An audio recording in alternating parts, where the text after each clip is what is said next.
सत्य को जानना और सत्य को आत्मसात करना दोनों में एक बारीक सा अंतर है। वो अंतर क्या है? सत्य को जान लेना तो आसान है, पर सत्य के पथ पे निरंतर चलते रहना और उसके राह में हमेशा आगे बढ़ते रहना, इसको आत्मसात कहते हैं। तो सत्य क्या है?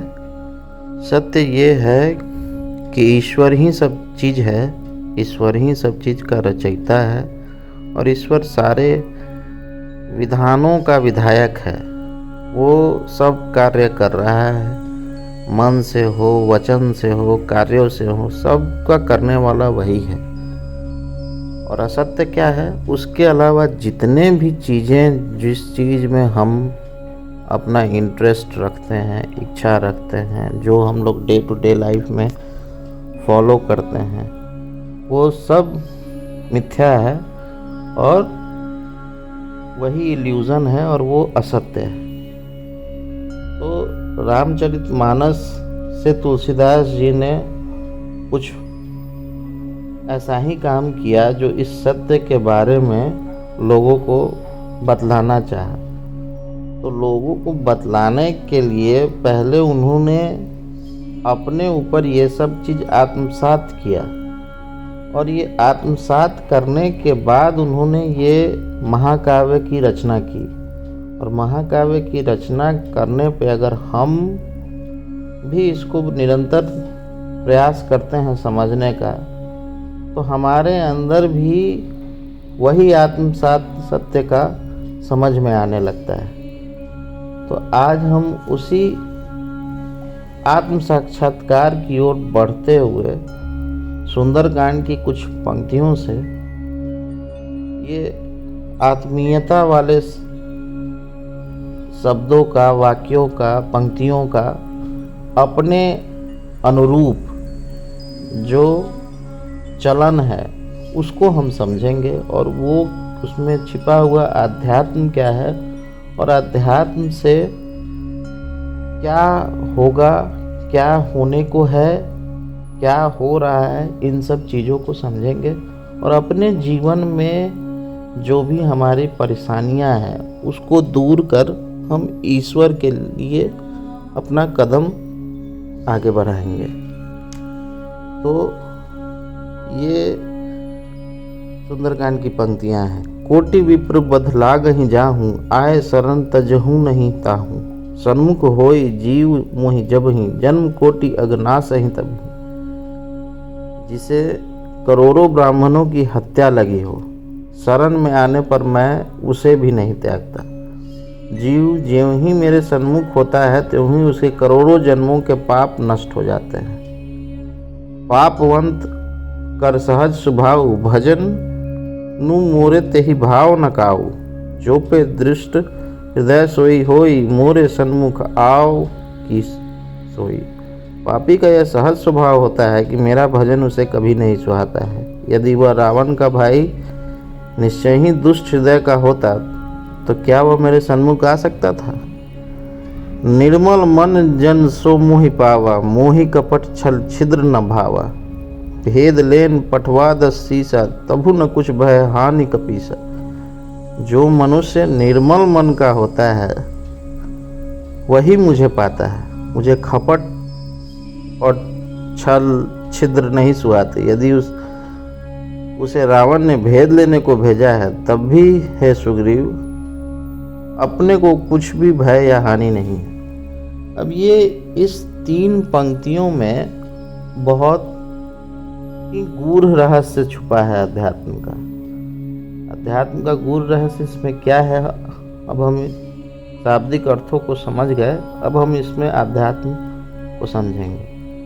पहला स्टेज है कि जब हम अपने संस्कारों से, अपने पूर्व जन्म के संस्कारों से, अपने समाज से, अपने परिवार से जो चीज़ सीखते हैं उसमें बहुत सारी चीज़ें अच्छी भी हैं और बहुत सारी चीज़ गड़बड़ भी हैं। तो ये जो हम लोग डे टू डे लाइफ में सीखते हैं उसमें हम कुछ गलत भी करते जाते हैं, और गलत करने से हम ये समझते हैं कि हमने ये गलती कर दी और मैं अब ये गलत जो मैंने कर दिया है उसका मैं प्रायश्चित नहीं कर पाऊँगा।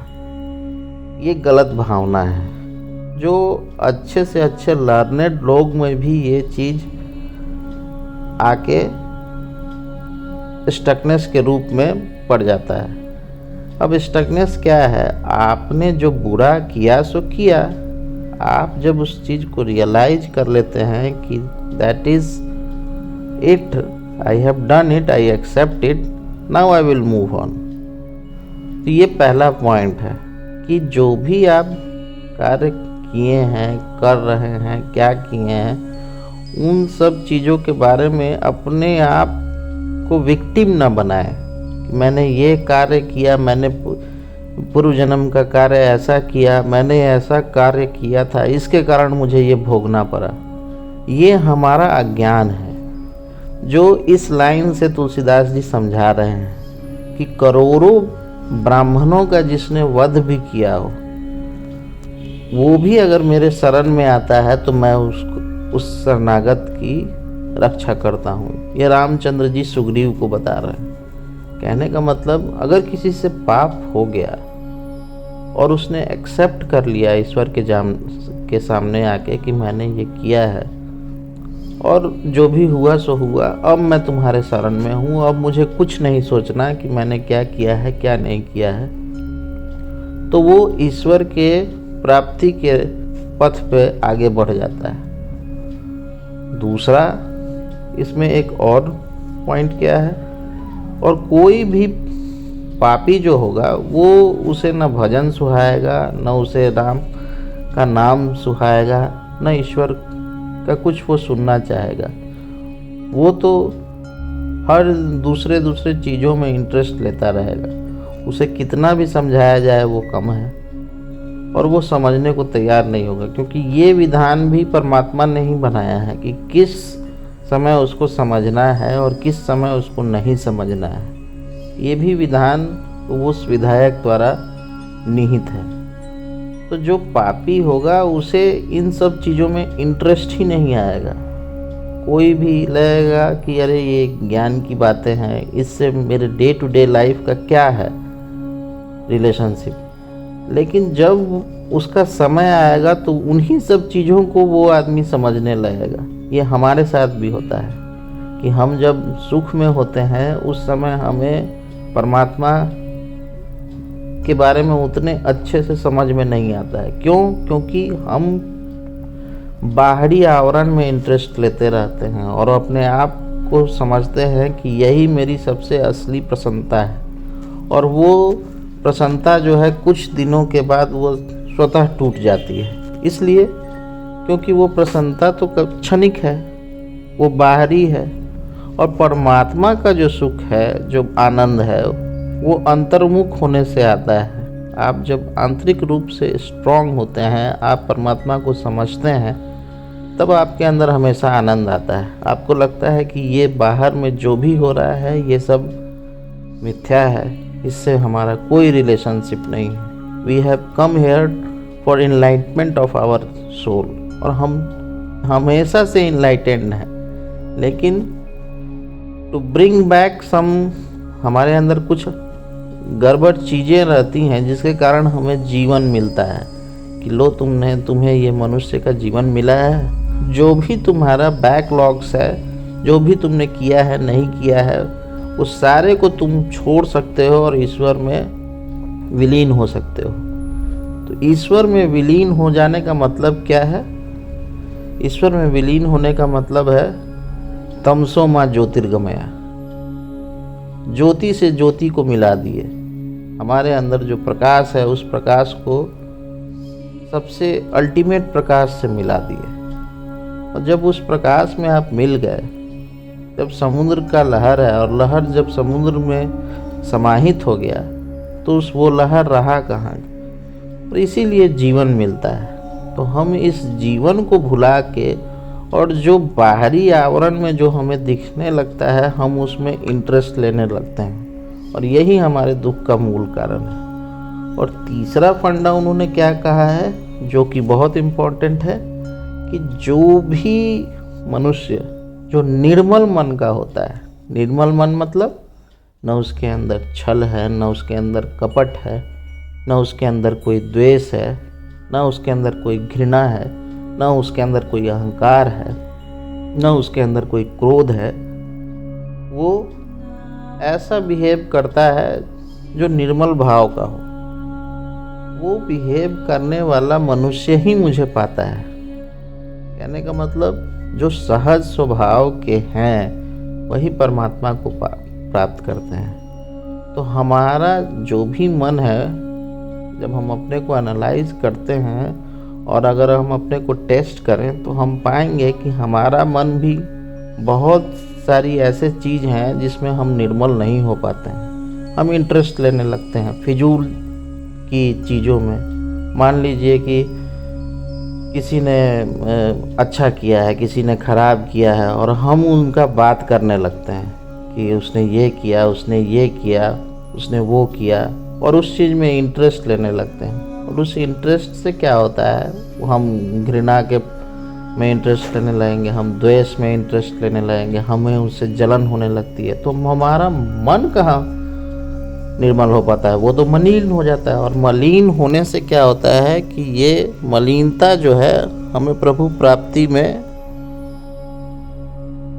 अब वो मलिनता जो प्रभु प्राप्ति में है, वो मलिनता क्या है? वो मलिनता यही है कि हम उस विचार को नहीं समझ पा रहे हैं जो परमात्मा का दिया हुआ है। वो तुम शुद्ध चैतन्य हो, तुम्हें किसी भी चीज़ से कोई मतलब नहीं हो, तुम उस परमात्मा के अंश हो। तुम इस बात को समझ लो कि तुम वही हो जो वो है। और इस रहस्य को न समझ के हम अपने मन को, जो कि हमारे बॉडी का एक पार्ट है, उसको हम परमात्मा समझने लगते हैं। हम बहुत सारे चीज़ों में इंटरेस्ट लेने लगते हैं। और जैसे हम ईश्वर का नाम जप या कोई भी विधान करके ईश्वर के प्राप्ति की तरफ आगे बढ़ते हैं, तो धीरे धीरे धीरे शनः शनः हमें इस चीज़ की जानकारी मिलने लगती है कि हमारा मन ही तो है, मन ही सबसे बड़ा बैरियर है, और ये निर्मल हो नहीं पाता है। और निर्मल होने की हम कोशिश करते रहते हैं, लेकिन तभी भी लगता है कि नहीं, ये मन निर्मल हो नहीं पा रहा है। और जिस दिन आप इस प्रयास में अपने मन को निर्मल कर लेते हैं तो आपकी प्राप्ति हो जाती है।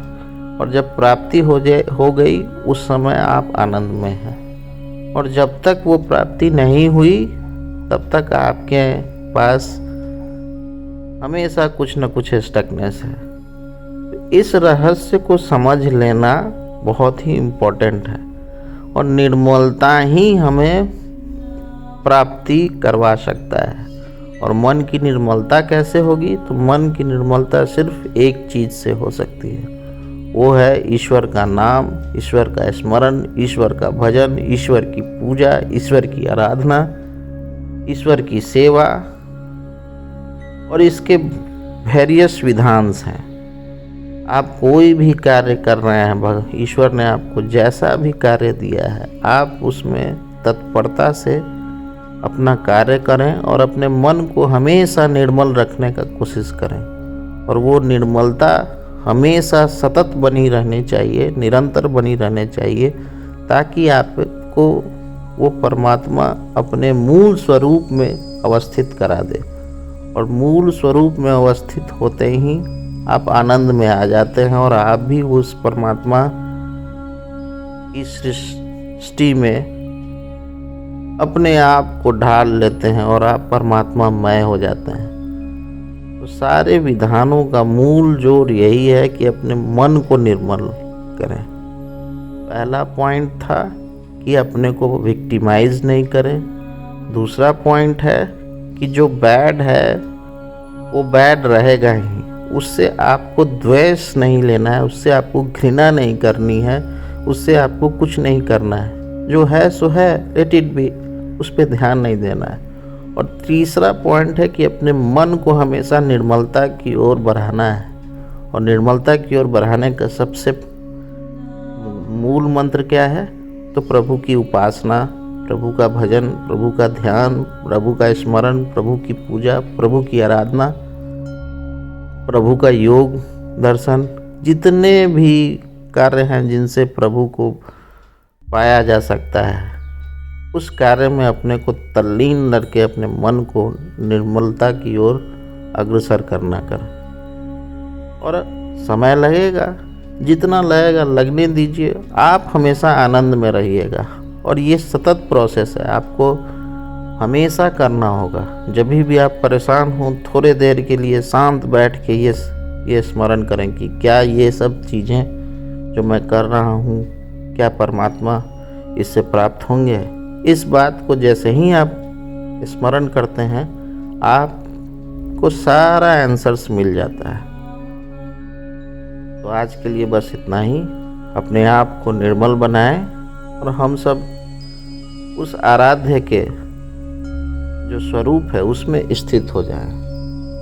ओम हं हनुमते वायुपुत्राय पंचमुख हनुमते नमः। ओम हं हनुमते वायुपुत्राय पंचमुख हनुमते नमः। ओम नमः शिवाय। जय श्री राम।